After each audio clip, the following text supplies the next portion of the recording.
আমার ভাইরা, আমার বন্ধুগণ, এই দুনিয়া থেকে আপনি আমি সকলেই দুনিয়া থেকে বিদায় নিয়ে চলে যাব।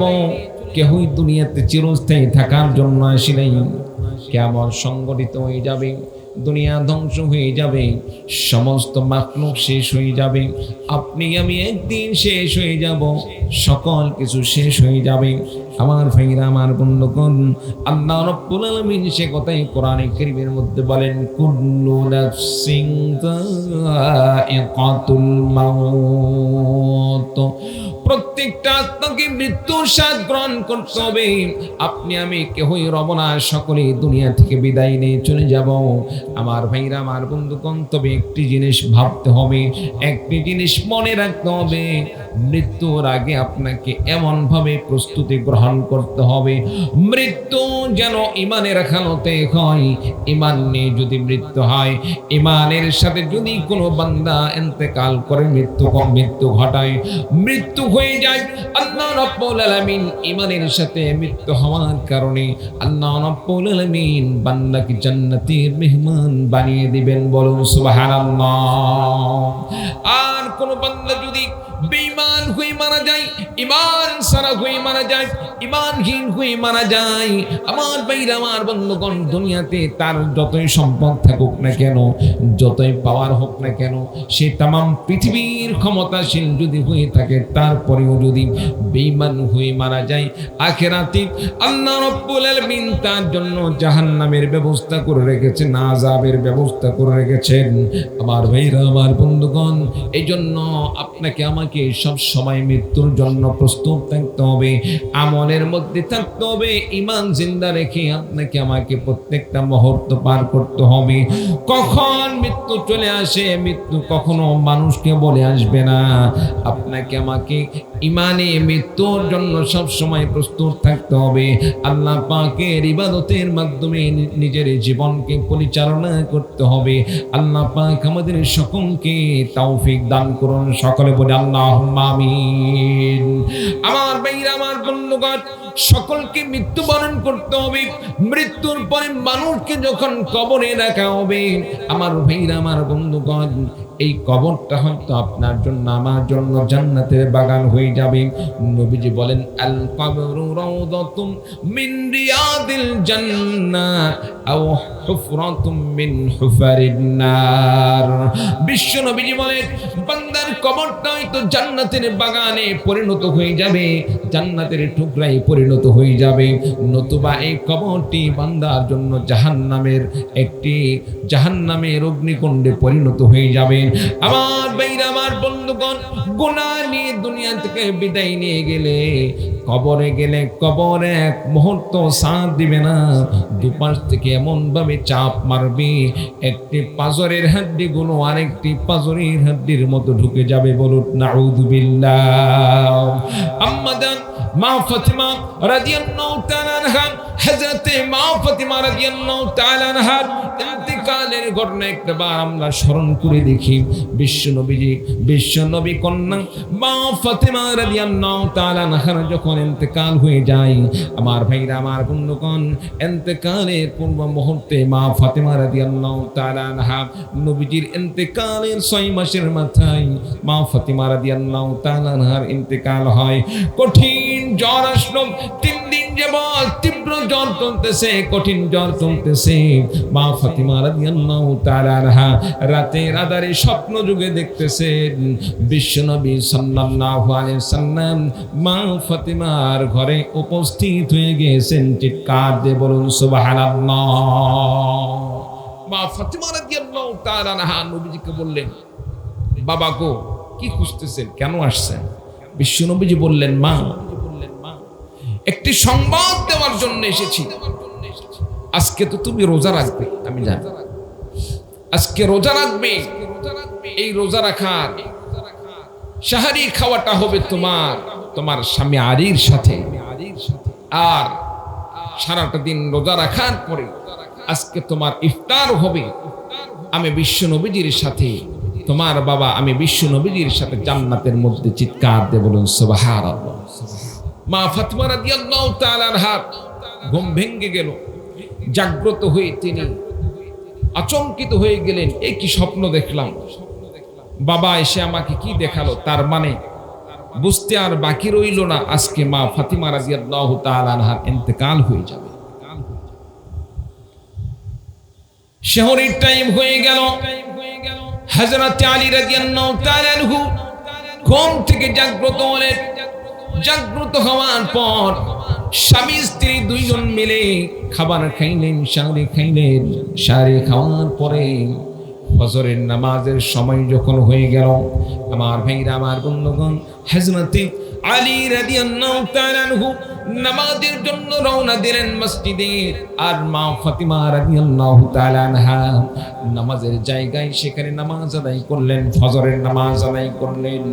নামাজ আদায় করে নামাজ শেষ হয়ে গেল।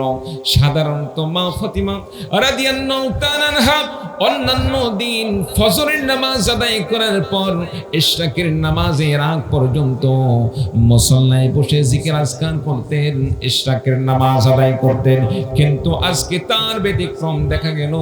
হযরতে মা ফাতিমা রাদিয়াল্লাহু তাআলা আনহা ফজরের নামাজ আদায় করে অন্য কোনো আমল করলেন না, জিকির আজকারে মশগুল হলেন না, ইশরাকের নামাজ আদায়ের জন্য সেখানে আর রইলেন না।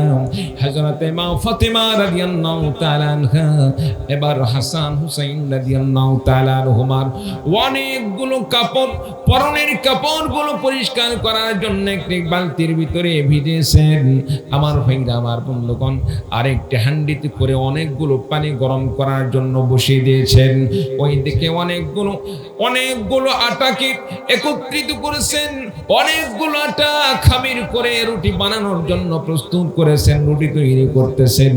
আমার ভাইরা, আমার বন্ধুগণ, হযরত আলী রাদিয়াল্লাহু তাআলা আনহু বাড়িতে আসলেন। বাড়িতে আসার পরে মা ফাতিমা রাদিয়াল্লাহু তাআলা আনহা যেখানে নামাজ পড়েন, যেখানে জিকির আজকার করেন, আমার ভাইরা, আমার বন্ধুগণ, হযরত আলী রাদিয়াল্লাহু তাআলা আনহু প্রথমে সেই জায়গায় গেলেন। যাওয়ার পরে মা ফাতিমাকে পাইলেন না। হযরত আলী রাদিয়াল্লাহু তাআলা আনহু আশ্চর্যান্বিত হয়ে গেলেন, কি ঘটনা? ফাতিমাকে তো ইতিপূর্বে কোনোদিন এই জায়গাকে ইশরাকের আগে ছাড়তে দেখি নাই, আজকে পাওয়া যাচ্ছে না, গেল কোথায়? আমার ভাইরা, আমার বন্ধুগণ, খুঁজতে খুঁজতে এক পর্যায়ে দেখা গেল হযরত আলী রাদিয়াল্লাহু তাআলা আনহু চলে গেলেন রান্নাঘরে। রান্নাঘরে গিয়ে দেখেন মা ফাতিমা রাদিয়াল্লাহু তাআলা আনহা অনেকগুলো কাপড় ভিজাইছেন আর অনেকগুলো রুটি তৈরি করেছেন। হযরত আলী রাদিয়াল্লাহু তাআলা আনহু আশ্চর্যান্বিত হয়ে গেলেন। মা ফাতিমা রাদিয়াল্লাহু তাআলা আনহাকে বললেন, ফাতিমা রে, কি কারণ? ইতিপূর্বে কোনোদিন তো তোমাকে দেখি নাই। ইশরাকের আগে তুমি নামাজের জায়গা ছেড়ে দিয়েছ, ইশরাকের আগে তুমি অন্য কাজের মধ্যে মশগুল হয়ে গিয়েছ। আজকে তুমি ইশরাক না পড়ে কেন এতগুলো কাজ হাতে নিয়েছো? কারণটা কি? যতগুলো রুটি তৈরি করেছ, আমার তো মনে হয় 3 দিন পর্যন্ত যদি সকলে মিলে খাওয়া হয়, 3 দিন পর্যন্ত খেয়েও শেষ করা যাবে না। বলুন সুবহানাল্লাহ। হযরত মা ফাতিমা রাদিয়াল্লাহু তাআলা আনহা বিশ্বনবী হযরত আলী রাদিয়াল্লাহু তাআলা আনহুকে বললেন, স্বামীরে, একটি কথা বলি, আজকে রাত্রিতে একটি আমি স্বপ্ন দেখলাম। আমার নবী বিশ্বনবীজি আমার ঘরে এসেছে। স্বপ্নের কথা আমি ইচ্ছা করলে সেউরি খাওয়ার সময় বলতে পারতাম, কিন্তু তখন বলি নাই। একটি কারণ, সেটা হলো সম্বাদ যদি আপনাকে দান করতাম, আপনাকে যদি সেই আমার স্বপ্নের কথা বলতাম, আপনি হয়তো খাবার খাইতে পারতেন না, যার কারণে আমি সে সময় বলি নাই।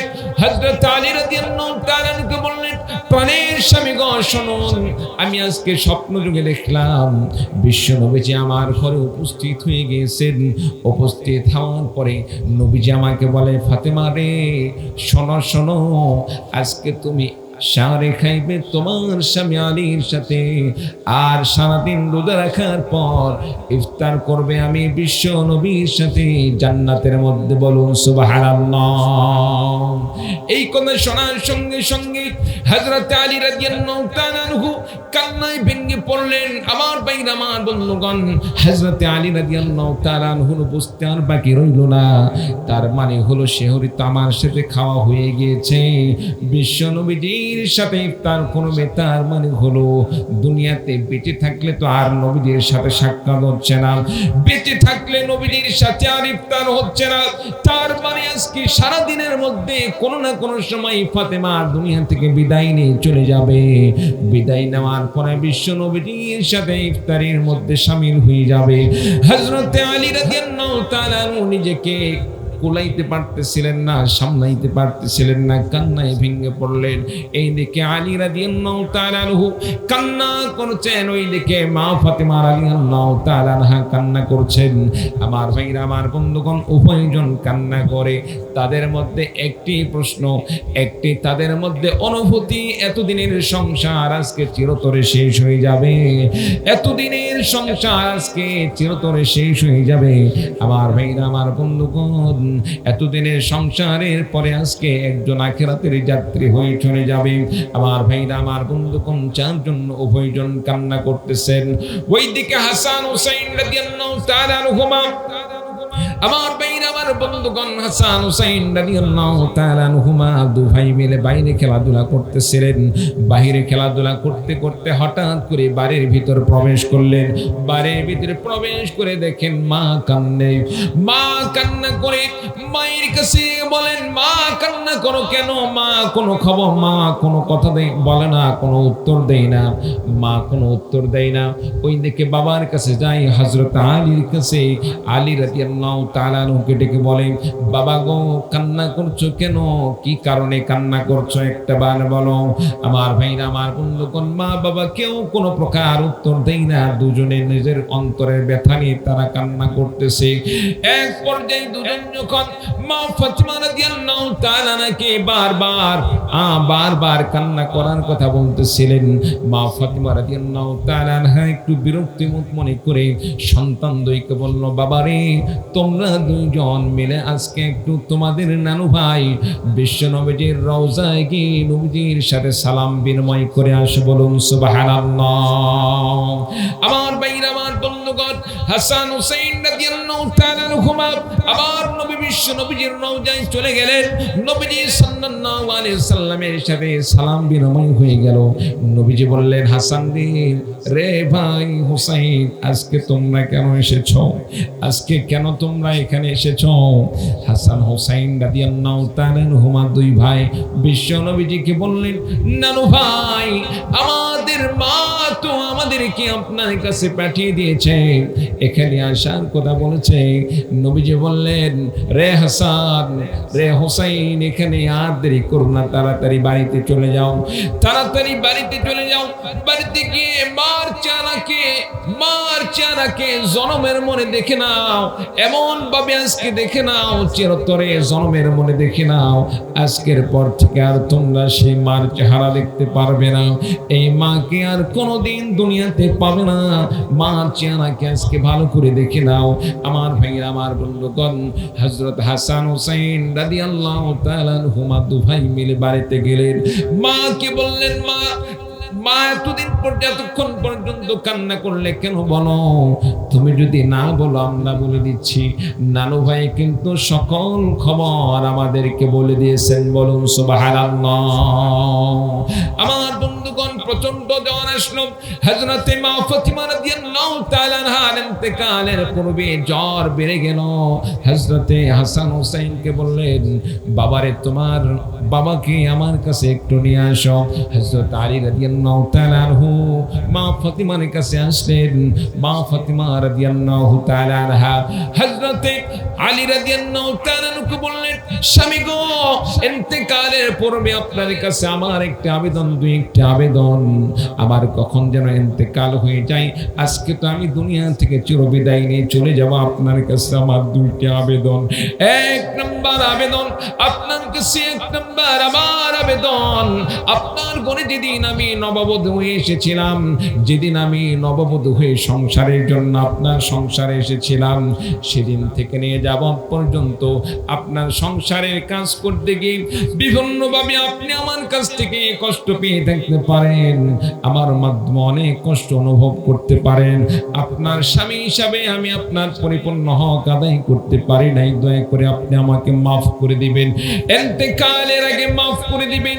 ইন্তেকালের আগে যদি মাফ না করেন, কিয়ামতের ময়দানে যেদিন আমাকে হাসরের ময়দানে ওঠানো হবে, এমন সময় যদি আমাকে বিচারের আদালতে সেখানে কাঠগড়ায় দাঁড় করানো হয়, আমার যদি বিচার শুরু হয়ে যায় আর সমস্ত মানুষ যদি দেখতে থাকে বিশ্ব নবীজির কন্যার বিচার হচ্ছে, আমার বিচারের কারণে আমার বাবার মুখটা ছোট হয়ে যাবে, আমার বাবার ইজ্জতের কমতে হয়ে যাবে।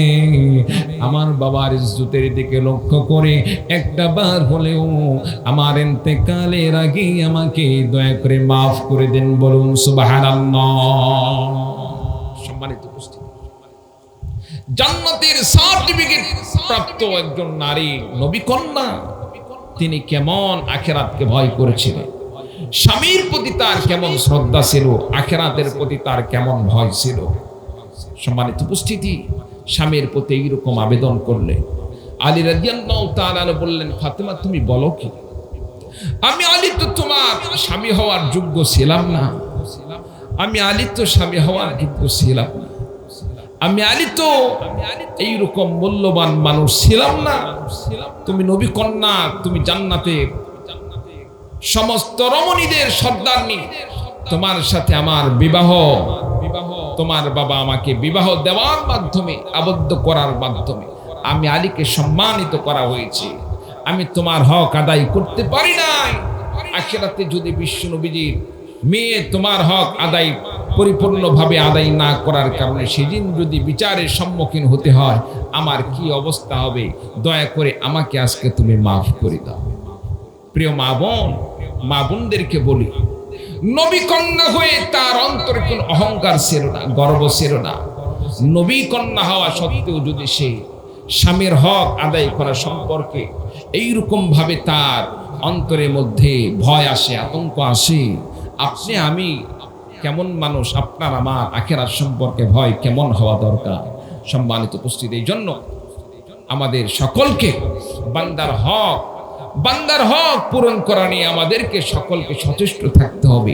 স্বামী স্ত্রীর হক আদায় করব, স্ত্রী স্বামীর হক আদায় করব। রাজি আছি তো ইনশাআল্লাহ? রাজি আছি তো ইনশাআল্লাহ? আল্লাহ পাক কবুল করুন, আমিন। আমরা অধিকাংশ মানুষে, সম্মানিত উপস্থিতি, আমরা অধিকাংশ মানুষে স্ত্রীকে বাড়ির কাজের বুয়ার মতো আমরা ব্যবহার করি। অনেক আছে মাকে বেশি সম্মান দিতে গিয়ে স্ত্রীকে কাজের বুয়ার মতো মনে করি। আবার অনেকে দেখা যাচ্ছে স্ত্রীকে ভালোবাসতে গিয়ে মায়ের কথা আমরা ভুলে যাই। এরকম আছে না নাই ভাই? আল্লাহ তাআলা আমাদের সকলকে বাড়াবাড়ি সারাসারি থেকে আল্লাহ তাআলা মুক্ত করুন, সকলে বলে আল্লাহুম্মা আমিন। সম্মানিত উপস্থিতি, হযরত মা ফাতিমা রাদিয়াল্লাহু তাআলা আনহা 2 নাম্বার বললেন, আমার জানাজায় অসংখ্য মানুষের দরকার নাই, আমাকে অল্প সংখ্যক মানুষ দিয়ে রাতের আধারে দাফন সম্পন্ন করবেন। কেন? এই জন্য আমাকে যখন দাফন করা হবে এমন সময় যদিও আমার পুরা দেহ দেখতে পারবে না, কিন্তু আমার গায়ের উপর যে কাপড়টা থাকবে এই কাপড় দেখেও মানুষেরা অনুভব করতে পারে নবী কন্যা সে কেমন ছিল, তার দেহের গঠন কেমন ছিল, সে কি পাতলা ছিল নাকি মোটা ছিল, লম্বা ছিল না বেটে ছিল। এই জিনিসটাও যদি তারা অনুভব করে, সেটাও আমি মনে করি আমার পর্দার লঙ্ঘন। এই জন্য হাজার হাজার মানুষকে সমবেত করার দরকার নাই, পর্দার আড়ালে আমার দাফন কাফন সম্পূর্ণ করবেন, বলুন সুবহানাল্লাহ। আমার ভাইরা, আমার বন্ধুগণ, হযরত মা ফাতিমা রাদিয়াল্লাহু তাআলা আনহা ইন্তেকাল হয়ে গেল। হযরত হাসান রাদিয়াল্লাহু তাআলা কান্না করেন, হুসাইন রাদিয়াল্লাহু তাআলা কান্না করেন।